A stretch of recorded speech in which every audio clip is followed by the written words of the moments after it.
할렐루야. 예수 그리스도 이름으로 하나님 말씀 증거하겠습니다. 우리 다 같이 하나님 말씀 마태복음 26장 6절부터 13절까지 말씀을 우리 다 같이 찾겠습니다. 하나님 말씀 마태복음 26장 6절부터 13절까지 말씀을 저와 여러분이 한 절씩 교독하도록 하겠습니다.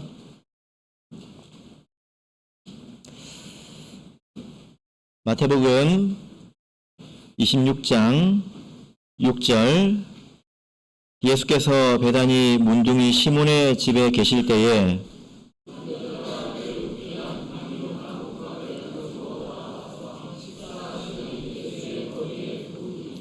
제자들이 보고 분하여 가로되 무슨 의사로 이것을 허비하느뇨?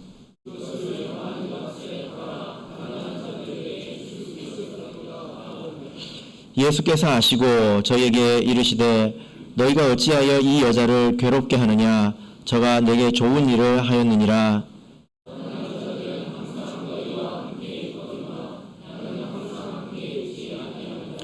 이 여자가 내 몸에 이 향유를 부은 것은 내 장사를 위하여 함이니라. 내가 진실로 너에게 이르노니 온 천하에 어디서든지 이 복음이 전파되는 곳에는 이 여자의 행한 일도 말하여 저를 기념하리라 하시니라. 아멘. 네, 오늘 이 시간은 내게 있는 향유 옥합이라는 제목으로 하나님 말씀을 증거하겠습니다. 기쁨은 나누면 배가 되고 슬픔은 나누면 반이 된다라고 합니다. 근데 항상 그런 것은 아니죠. 이것은 듣는 사람이 공감할 때에 그렇게 되는 것입니다. 듣는 사람이 공감하지 못하면 기쁨은 나누면 반이 되고요. 슬프면 나누면 배가 됩니다. 그렇죠. 어떤 사람이 자기 친구에게 이렇게 기뻐하면서 이야기했습니다. 야, 우리 아들이 대학에 합격했대! 이렇게 이야기를 했습니다. 이 말이 무슨 말입니까? 기뻐하자, 이 뜻 아닙니까? 근데 그 듣는 사람이 아무 말 없이 뭐라고 대답을 했냐면, 요즘에 대학 나온 백수들이 그렇게 많다네. 이렇게 대답을 했대요. 참, 이 사람은 도대체 어떤 사람일까요? 예. 이런 사람에게 기쁨을 나누면 기쁨이 반의 반도 안 될 것 같습니다. 예전에 우리가 그 세월호 사건을 겪은 적이 있는데, 그 어린 생명들이 죽었을 때 많은 사람들이 이제 가슴 아파했고 또 위로하지 않았습니까? 근데 그 중에 좀 특별해 보이는 경우가 있었는데, 바로 천안함 사건으로 그 자녀를 잃은 그 부모들이었습니다. 그분들이 와가지고 와서 말없이 이렇게 안아주는데, 제가 보니까 말로 표현할 수 없는 그런 어떤 위로가 전달되는구나, 이런 생각이 들더라고요. 그래서 정말 슬픔은 나누면 반이 되는구나, 공감하는 것이 이렇게 참 힘이 있고 또 중요하구나, 이런 생각을 하게 되었습니다. 하나님께서는 우리 성도들이 이와 같이 서로 헤아리고 또 공감하고 이해하기를 원하십니다. 예수님께서 이렇게 말씀하시지 않았습니까? 너희가 헤아리는 그 헤아림으로 너희가 헤아림을 받을 것이다. 하나님께서 너희를 헤아려 주실 것이다. 이렇게 말씀을 하셨습니다. 굉장히 무거운 말씀이기도 하고 또 좋은 말씀이기도 하지요. 내가 상대방의 입장에서 이해하려고 노력하는 그 노력만큼 하나님께서 나를 이해해 주시려고 한다는 것입니다. 그래서 우리가 어떻게 해야 될까요? 아주 힘써 상대방을 이해하고 또 헤아리려고 노력을 해야 되겠죠? 하나님께서는 이렇게 헤아림으로 또 우리가 한 뜻이 되고 또 한 마음이 되기를 하나님은 원하신다는 것입니다. 빌립보서 2장 2절을 보면 마음을 같이하여 같은 사랑을 가지고 뜻을 합하여 한 마음을 품어, 이렇게 말씀을 하고 있습니다. 사실 우리가 다 성격도 다르고 출신도 다르고 모든 것이 다 다르잖아요. 지금 처해 있는 상황도 다르고 관심사도 다 다르지 않습니까? 그런데 마음을 같이 하기를 원하신다는 겁니다. 에이, 목자님 그게 됩니까? 저한테 따지지 마시고 하나님께 따지십시오.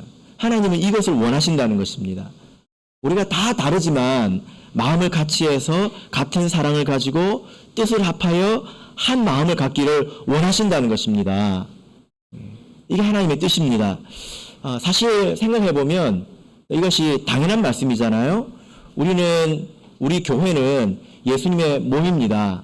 그냥 말만 가지고 우리는 예수님의 몸이다 이렇게 말할 것이 아니라, 사실 이 몸이라고 하는 것을 보면 다 다르게 생겼고 다른 곳에 있지만 한 방향을 향해서 서로 협력해서 움직이지 않습니까? 몸이 그렇게 움직이잖아요. 한 조직체잖아요. 그런 것처럼 우리 각 성도들이 서로 한 생각을 가지고 한 방향을 향해서 가는 것이 합당하다는 것입니다. 만약에 우리가 다른 생각을 가지고 다른 사람이야 무슨 생각을 하든지 간에 나는 내 생각만 중요해, 지금 내 코가 석자야, 이런 생각만 가지고 우리가 살아간다면 우리가 예수님의 몸이라고 불리기에 조금 부끄럽습니다. 좀 민망하죠. 그죠? 그래서 우리가 정말로 예수님의 몸이라면 한 마음을 가지고 우리가 한 뜻을 품고 갈 줄 알아야 하는 것입니다. 우리 교회가 그런 교회가 되기를 진심으로 바랍니다. 그런데 오늘 본문을 보면 굉장히 이상한 일인데요. 이 말씀을 보면 하나님의 백성 안에서, 제자들 안에서 이렇게 마음이 나뉠 수 있는가? 왜 이럴 수 있는가? 이런 생각이 들 정도로 참 이상합니다. 또 한편으로 보면 또 그럴 수도 있겠다. 이런 일이 있구나, 이런 생각을 하게 됩니다.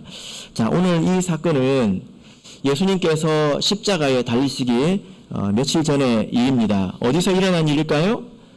자, 6절을 보시면 베다니 문둥이 시몬의 집에 계실 때에 라고 말씀하고 있습니다. 어디입니까? 베다니입니다. 베다니는 예루살렘 바로 아래에 있는 동네입니다. 그리고 이 동네는 예수님의 친구 부활한 나사로의 동네이죠. 거기 문둥이 시몬이 있었는데요. 이 시몬은 누구인지는 잘 모릅니다.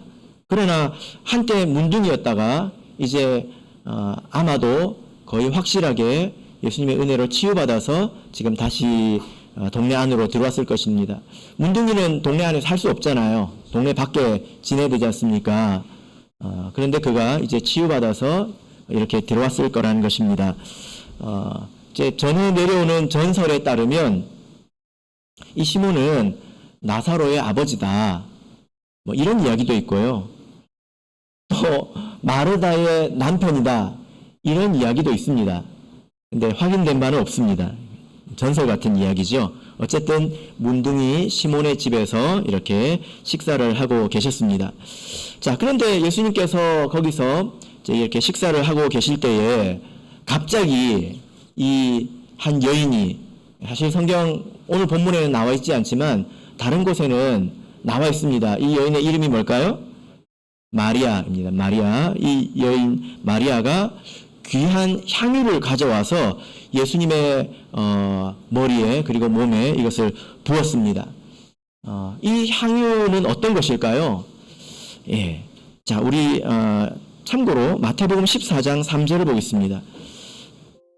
마태복음 14장 아니네요. 마가복음 14장 3절입니다. 잘못 적었습니다, 제가. 마가복음 14장 3절.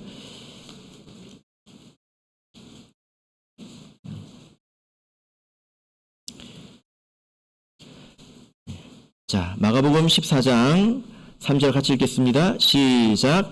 예수께서 베다니 문둥이 시몬의 집에서 식사하실 때에 한 여자가 매우 값진 향유 곧 순전한 나들 한 옥합을 가지고 와서 그 옥합을 깨뜨리고 예수의 머리에 부으니. 예. 자, 여기 보면 매우 값진 향유라고 말씀하고 있습니다. 그리고 순전한 나드라고 말하고 있는데 이것은 히말라야에서만 생산이 되는 굉장히 귀한 향기름이죠. 다른 성경을 보면 300데나리온 한다 이렇게 나와 있습니다. 이 한 데나리온이 노동자의 하루 품삯이니까 300데나리온 그러면 1년 이제 연봉이 되겠죠. 주 6일제로 1년 연봉이 되겠습니다. 그러면 지금 얼마 정도 하는 거죠? 예, 예. 적게 잡아도 3천만 원이지 않습니까? 그죠? 훨씬 더 될 것입니다. 그런 수천만 원, 3천만 원 이상 하는 그런 향기름이란 말이에요. 굉장히 귀한 것입니다. 그걸 이렇게 담겨져 있는 옥합이라고 하는데, 이게 뭐 지금으로 보자면 뭐 유리 그릇처럼 생각하시면 되겠습니다. 그거를 이렇게 가져와 가지고 어떻게 했습니까? 그거를 깨뜨렸습니다. 뚜껑을 연 게 아니고 그걸 깨뜨렸습니다. 깨뜨렸다는 것은 무슨 말일까요? 예, 이걸 다 쓰겠다는 것입니다.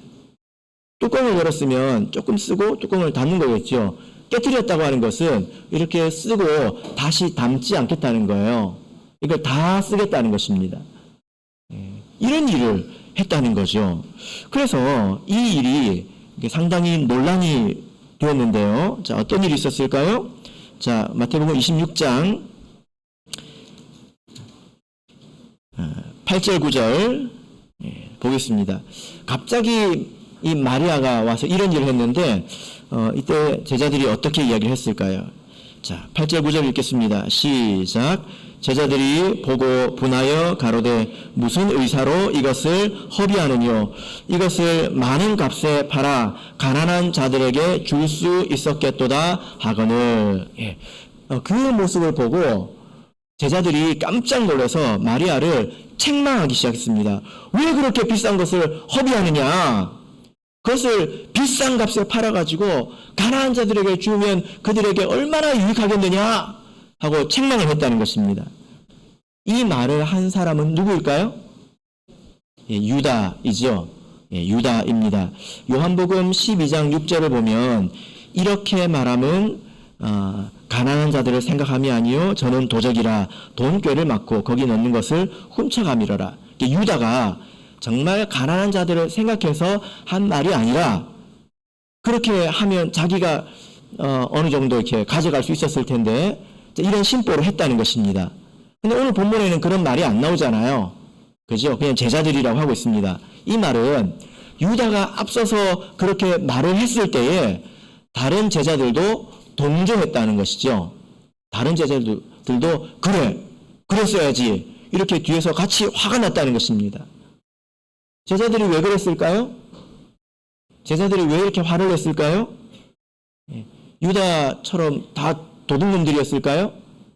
그건 아니죠. 그죠? 제자들이 왜 이랬을까요? 사실은 평소에 예수님께서 가난한 자들을 돕는 것을 매우 강조하셨기 때문에 그렇습니다. 이 다 예수님께 배워서 그랬다는 것입니다. 예수님께서 가난한 자들을 돕는 것에 대해서 얼마나 강조하셨는지 한번 생각해 보십시오. 예수님께 찾아온 부자 청년에게 뭐라고 말씀하셨습니까? 네가 재산을 팔아서 다 가난한 자들에게 주고 너는 나를 따르라고 하셨습니다. 그리고 너희들이 구제를 하면, 그러니까 가난한 자들을 도우면 하늘에 너희의 보화가 쌓인다고 말씀하셨습니다. 심지어 지극히 작은 자의 내 형제 중에 지극히 작은 자 하나에게 한 것이 곧 나에게 한 것이다 라고 예수님께서 말씀하셨습니다. 그러니까 이것은 굉장히 강조한 것이잖아요. 그죠? 예. 성경을 보면 하늘의 보화를 쌓는 방법은 사실 구제입니다. 약한 자를 돌보는 것입니다. 그래서 초대교회를 보면요, 그 말씀이 얼마나 마음속 깊이 박혔는지, 그 말씀을 어떻게 실천했는지 보십시오. 그때 사람들이 예수를 시인하고 세례를 받고 그러면 출교당했습니다. 그럼 거지가 되잖아요. 할 수 있는 게 없으니까. 배고픈 사람들이 많을 수밖에 없었습니다. 그러니까 어떻게 했습니까? 성도들이 핍절하지 않게 하려고 재산을 다 팔아서 성도들에게 먹을 것을 주지 않았습니까? 가난한 자들을 돌보는 것을 그렇게 중요하게 생각했다는 것입니다. 이게 다 예수님께 배웠거든요. 그런데 이 마리아가 저렇게 허비하는 것을 보니까 깜짝 놀라서 이렇게 말을 했다는 것입니다. 유다는 거짓으로 그렇게 말했지만 제자들은 그래 하고 진심으로 그렇게 생각을 했다는 것입니다. 자, 그래서 우리가 제자들을 먼저 좀 변론을 해야 될 것 같습니다. 제자들이 왜 이렇게 말했을까? 나쁜 생각으로 말한 게 아니라는 것입니다. 예. 자, 보세요. 여러분, 원래 손님이 집에 들어오면 유대인의 풍습에 머리에 기름을 발라주고 발에 기름을 발라주는 게 기본 예절입니다. 왜 그럴까요? 먼지가 많아서 그래요. 예. 그래서 그 기름이 그 트리트먼트예요. 머리에 이렇게 발라준다는 것입니다. 발도 많이 상하니까 굳은 살도 많고 그러니까 기름을 발라서 이렇게 좀 부드럽게 만들어주는 거예요. 이게 기본이거든요. 근데 이거는 평범한 그 올리브유로 얼마든지 할 수 있습니다. 그걸 위해서 그렇게 수천만 원짜리 향유를 쓸 필요가 있을까요? 그걸로 하면 뭐 수천 배 좋아집니까? 머릿결이? 그리고 발 피부가 그렇게 좋아집니까? 예. 예수님이 그걸 좋아하실까요?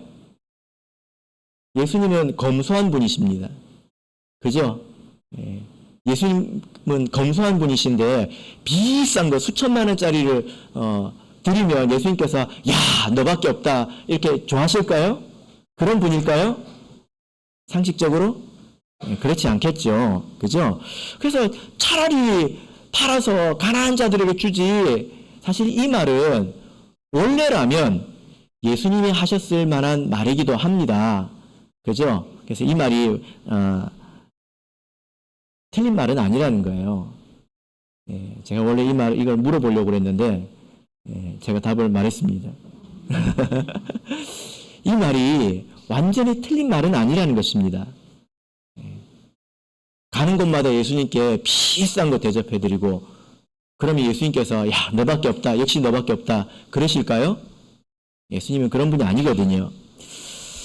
이런 그 마음으로 제자들이 책망을 했는데 이런 책망을 받았을 때 마리아가 뭐라고 했을까요?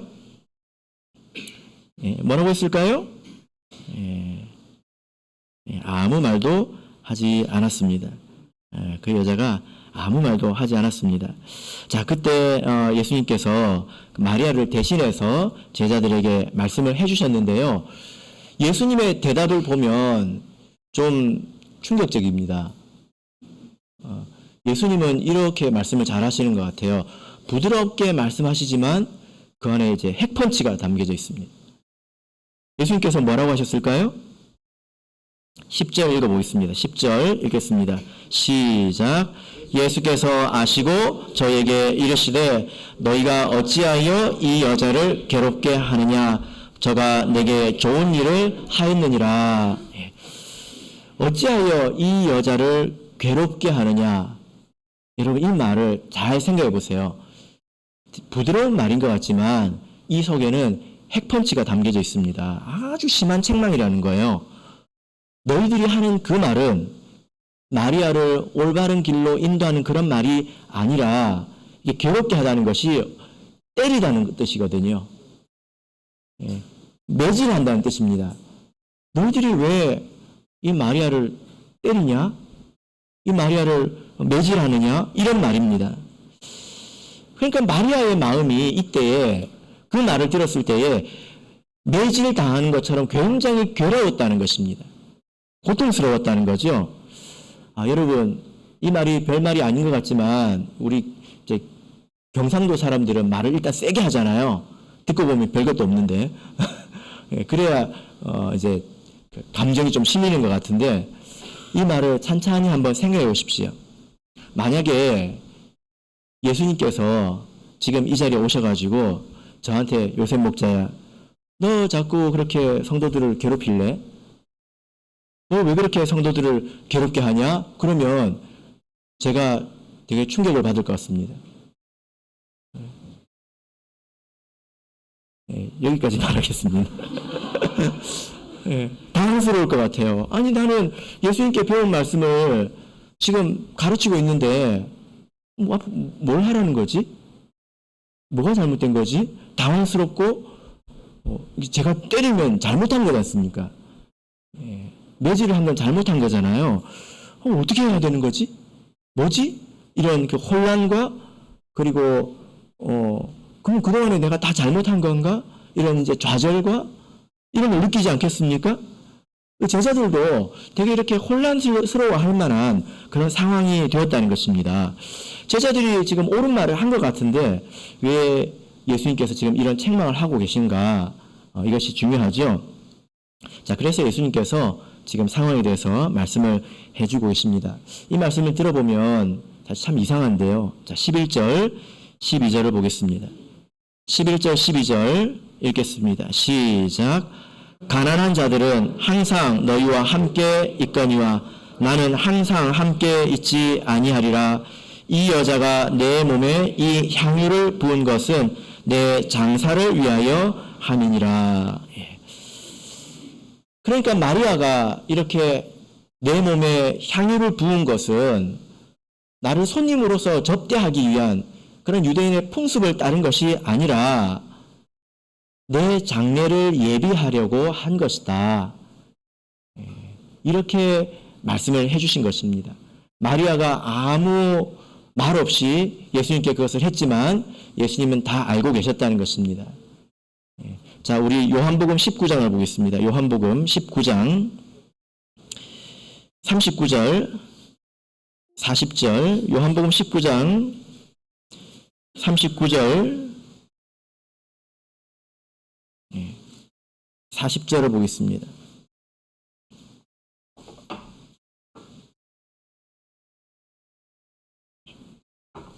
요한복음 19장 39절 40절 우리 같이 읽겠습니다. 시작. 일찍 예수께 밤에 나왔던 니고데모도 모략과 침향 섞은 것을 100근쯤 가지고 온지라. 이에 예수의 시체를 가져다가 유대인의 장례 법대로 그 향품과 함께 세마포로 쌌더라. 자, 여기 보면 유대인의 장례 법에 대해서 말씀하고 있습니다.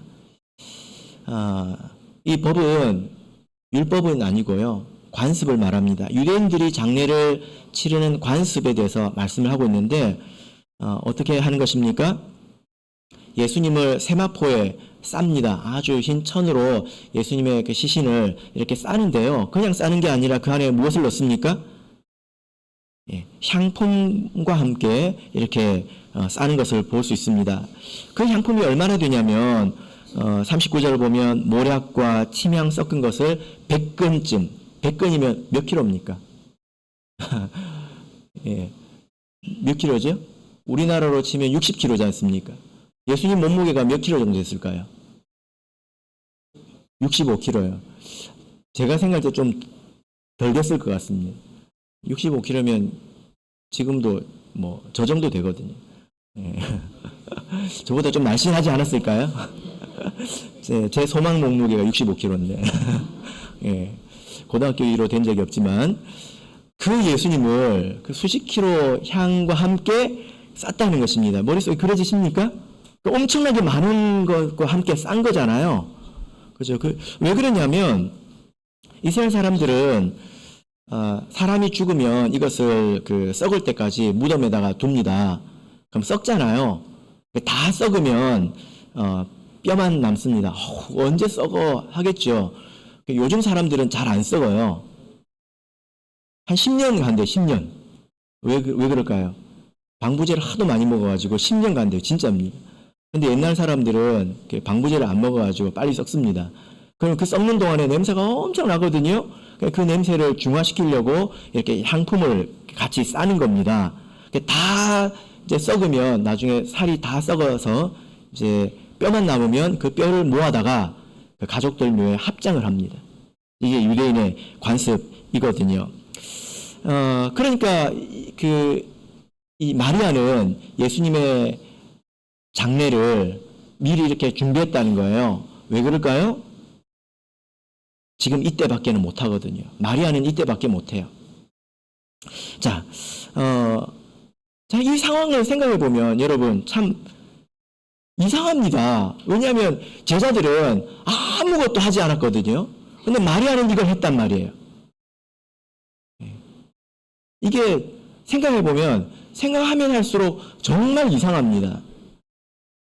왜냐하면 예수님께서 제자들에게 내가 십자가에서 죽을 것이다, 예루살렘에서 죽을 것이다 몇 번 말했을까요? 여러 번 말했습니다. 3번 이상 말했습니다. 마태복음 16장을 보실까요? 자, 여러분 이걸 한번 이해를 해보려고 여러분 노력해보세요. 제자들이 왜 이랬을까?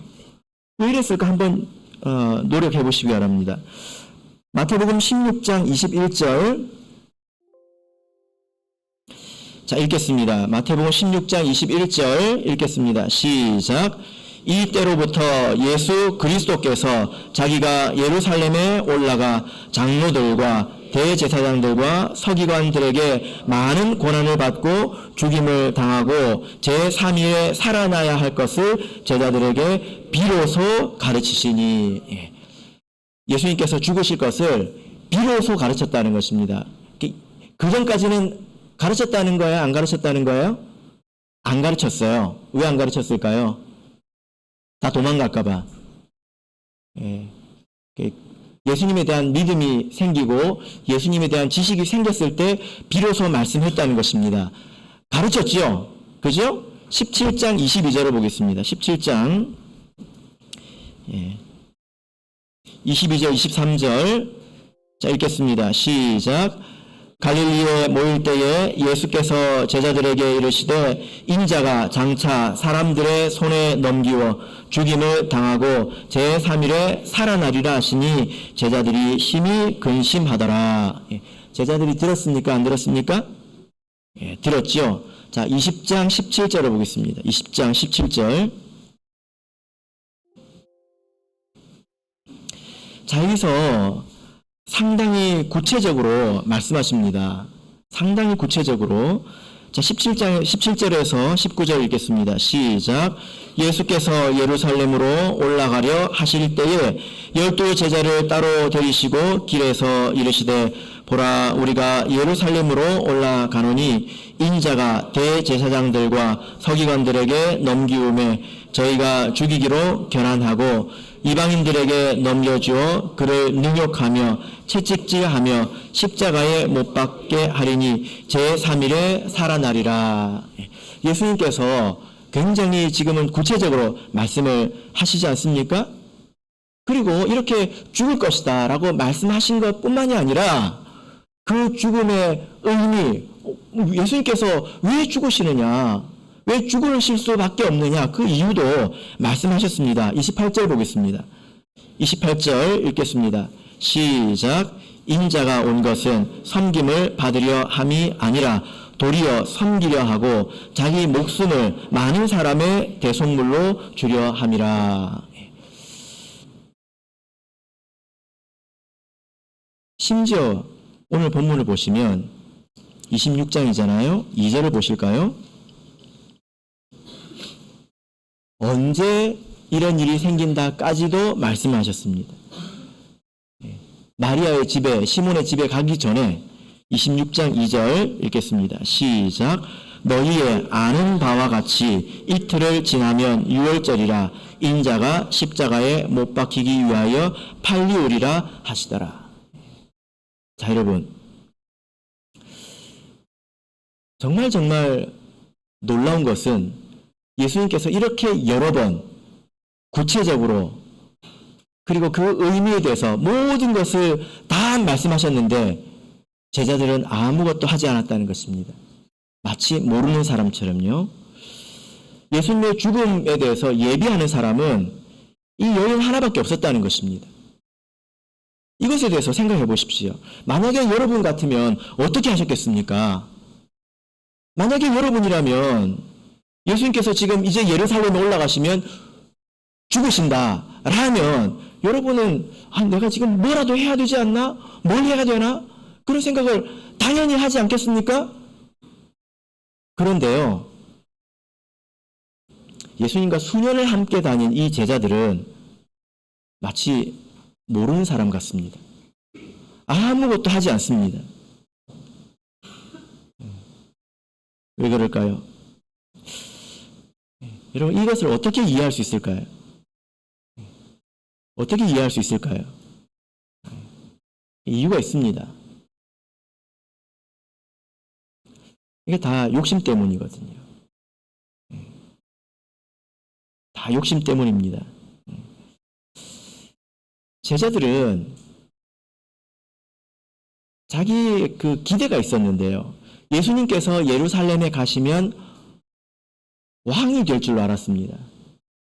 왕이 될 거라고 생각했습니다. 그래서 나라를 세우면 나는 영의정, 너는 좌의정, 너는 뭐 이렇게 한 자리 다 차지할 거라고 생각했습니다. 그런 기대가 있었어요. 그런 기대가 너무 크다 보니까 예수님께서 죽음에 대해서 이야기하셔도 그게 들어오지 않는 것입니다. 그래서 이런 것을 보면 사실 사람들은 듣는 것을 듣고 깨닫는 것이 아니라 자기가 듣고 싶은 걸 듣는 것 아닌가 이런 생각이 듭니다. 자기가 듣고 싶은 걸 듣는 거예요.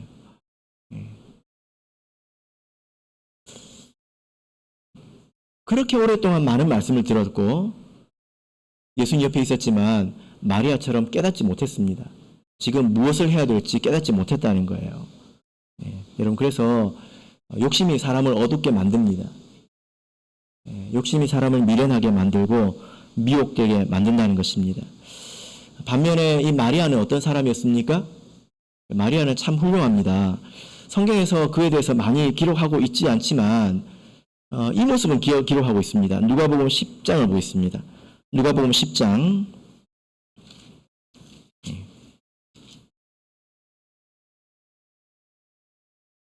39절 보겠습니다.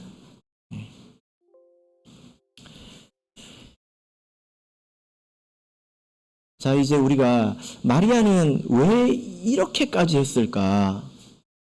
왜 이렇게까지 했을까에 대해서 한번 생각해 보겠습니다. 누가복음 10장 39절 40절 우리가 읽겠습니다. 시작.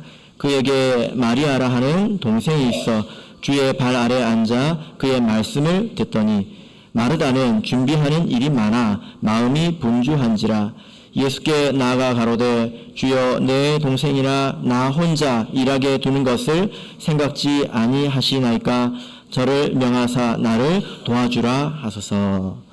아주 유명한 말씀이죠. 예수님께서 집에 왔을 때에 마르다는 굉장히 바빴습니다. 그 많은 사람들을 접대하려면 얼마나 바쁘겠습니까? 근데 마리아는 뭘 했어요? 아무것도 하지 않고 예수님 턱 밑에 딱 앉아가지고 예수님이 하는 말씀만 계속 듣고 있거든요. 그러니까 이제 속에서 불이 나는 겁니다. 마르다가. 그래서 누구한테 이야기합니까? 저 마리아한테 이야기해봐야 저기 듣지도 않아. 그래서 누구한테 이야기합니까? 예수님한테. 예수님 그거 좀 뭐 하십니까? 좀 마리아한테 이야기해서 좀 도와주라고 하세요. 지금 안 보이십니까 예수님? 하고 예수님을 뭐라고 그럽니다. 여기 보면 마리아는 아무것도 안 하는 사람이죠. 얻어먹는 사람이잖아요. 그죠? 그러나 마리아는 아무것도 안 하는 사람이 아닙니다. 그는 깨끗한 마음으로 하나님의 말씀을 받는 사람이었고 아주 결정적인 순간에 아주 중요한 일을 했습니다. 해도 그만, 안 해도 그만인 일을 한 게 아닙니다. 성경의 길이 남을 일을 했지요. 마리아가 어떻게 이렇게 할 수 있었을까요? 마리아는 말씀을 듣고 이해를 한 것입니다. 예수님께서 하시는 말씀을 이해를 했습니다. 예수님께서 천국에 대해서 말씀하시고 또 영생에 대해서 말씀하시는 것을 들었겠지요. 그리고 사람으로서는 해결할 수 없는 죄에 관해서 말씀하시는 것을 그가 들었을 것입니다. 그래서 이 죄의 문제를 해결하기 위해서는 예수님께서 십자가에서 죽으실 수밖에 없다. 이것도 이제 들었을 거예요. 그죠? 자, 여러분, 한번 생각해 보십시오. 지금 예수님께서 여기 오셨는데, 지금 이제 십자가에 달리러 이제 가십니다. 가지 말라고 막아야 될까요? 아니면 가라고 해야 될까요? 네? 이게 신앙의 핵심입니다. 예수님께서 지금 우리 집에 오셨습니다. 십자가에 달리러 가신다고 하는데 가라고 해야 될까요? 가지 말라고 해야 될까요? 막을 수 없습니다. 왜냐하면 예수님께서 십자가에서 죽지 않으시면 내가 천국에 갈 수 없어요. 그리고 나뿐만이 아니라 그 누구도 천국에 갈 수 없고 구원 사역이 이루어질 수 없습니다. 그게 막을 수 없습니다. 그런데 가라고 할 수도 없어요. 왜냐하면 예수님은 아무 죄가 없거든요. 근데 아무 죄도 없으신 분이 나 같은 사람을 위해서 십자가에서 죽으셔야 된다고 하는 것을 그냥 용인할 수도 없었습니다. 가라고 할 수도 없습니다. 막을 수도 없고 가라고 할 수도 없어요. 여러분, 예수님께서 이 일을 마리아도 알았습니다. 그리고 예수님도 다 아셨습니다. 예수님께서 마리아를 사랑하지 않으셨습니까? 내가 가서 이 일을 하지 않으면 내가 사랑하는 이 사람들이 구원받을 수 없다. 그러니까 나는 가야 된다는 거예요. 내가 희생해야 된다는 것입니다.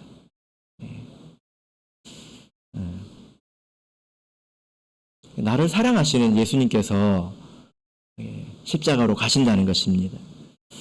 그래서 이 마리아가 말할 수 없는 그런 이제 갈등 끝에 결정한 것이 무엇입니까? 마리아가 이미 알았지요? 예수님께서 오신다는 것을 알았습니다. 그때 준비했던 향유를 꺼내서 예수님의 죽음을 가장 귀한 것으로 예비했습니다. 이게 어떤 마음입니까? 이게 어떤 마음입니까?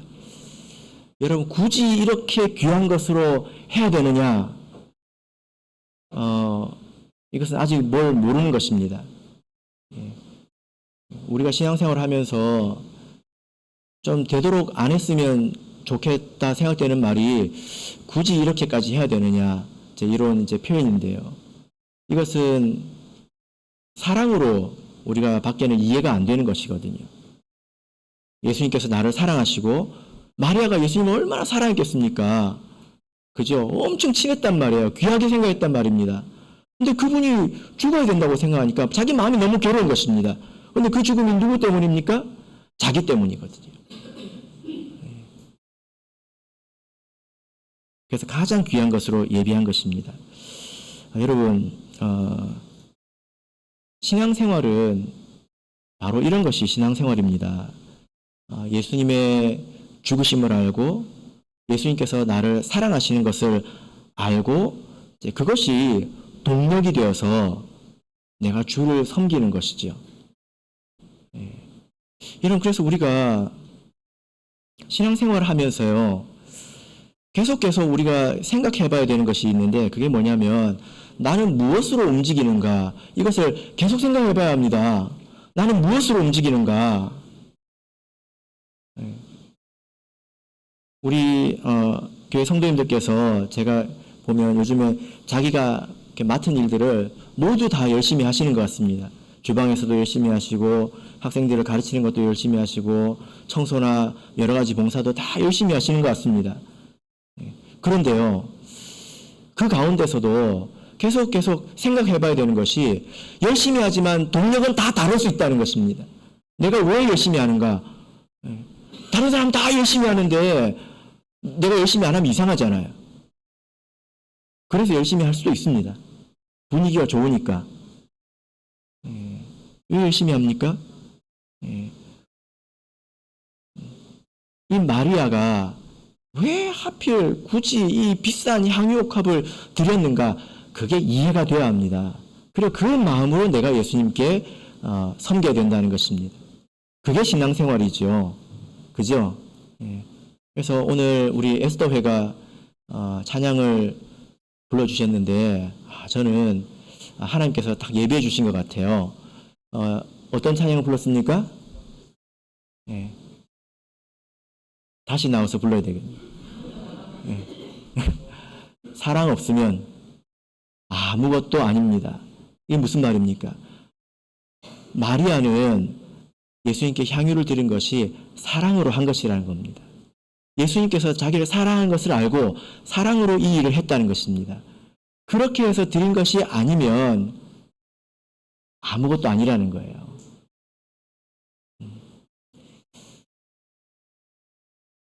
그래서 우리 사랑하는 성도 여러분, 내가 무엇으로 지금 일을 하고 있는지 계속 생각해 봐야 합니다.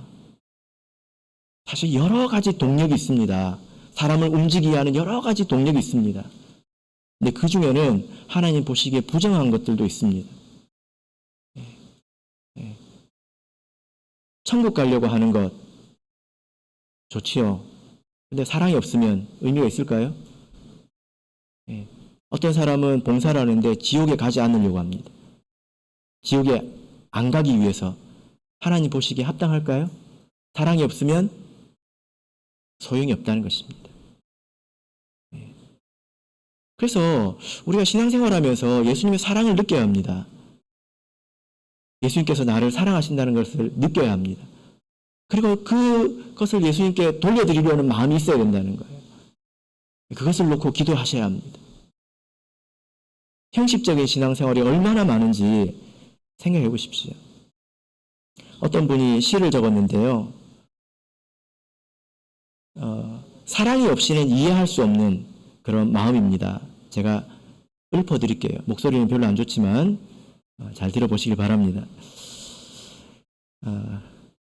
예수님의 십자가 사랑에 대해서 자기가 어떻게 해야 되겠다 이런 마음인데요. 제가 읊어드리겠습니다. 내 눈물로 정한수 삼아 찢기신 주님의 이마에 핏자국을 닦아드리고 내 머리카락을 잘라 신발 삼아 벗으신 그 발에 신겨드리고 내 살 가죽을 벗겨 고운 홍포를 지어 벗으신 몸에 덮어드리고 점점이 살을 에어 못 박혀 뚫어진 손바닥 창으로 구멍난 옆구리를 메워 드리리이다. 그리하고도 남은 살과 피가 있다 하여도 그것이 제 것은 아니옵나이다.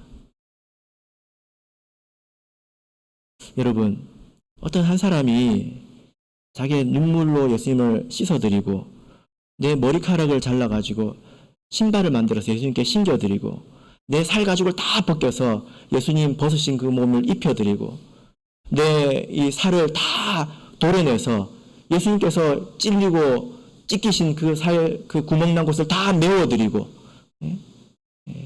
그렇게 하고 나면 나한테 별로 남은 게 없을 거 아니에요. 그렇게 해서 나에게 남은 게 있다 하더라도 살과 피가 남은 게 있다 해도 그게 내 건 아니라는 것입니다. 주님 거라는 거예요.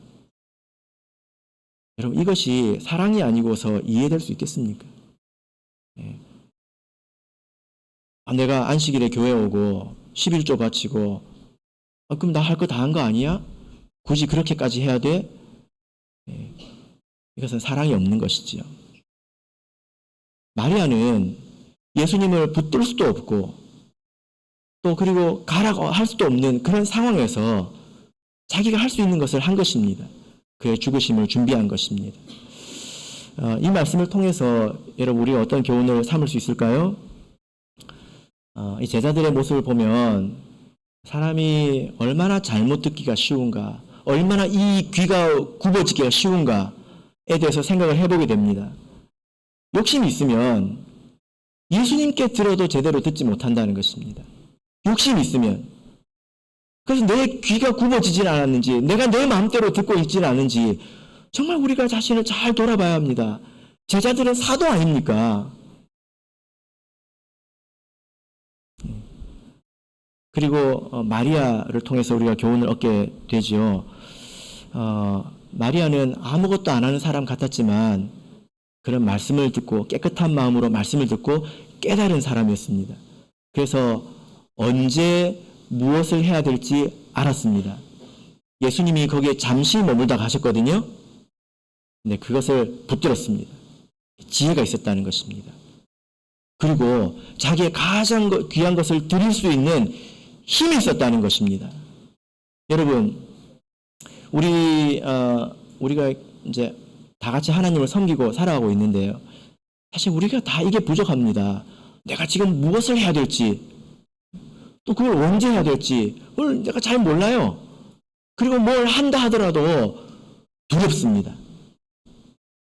내 이 규정한 것을 내어드리기가 두렵다는 거예요.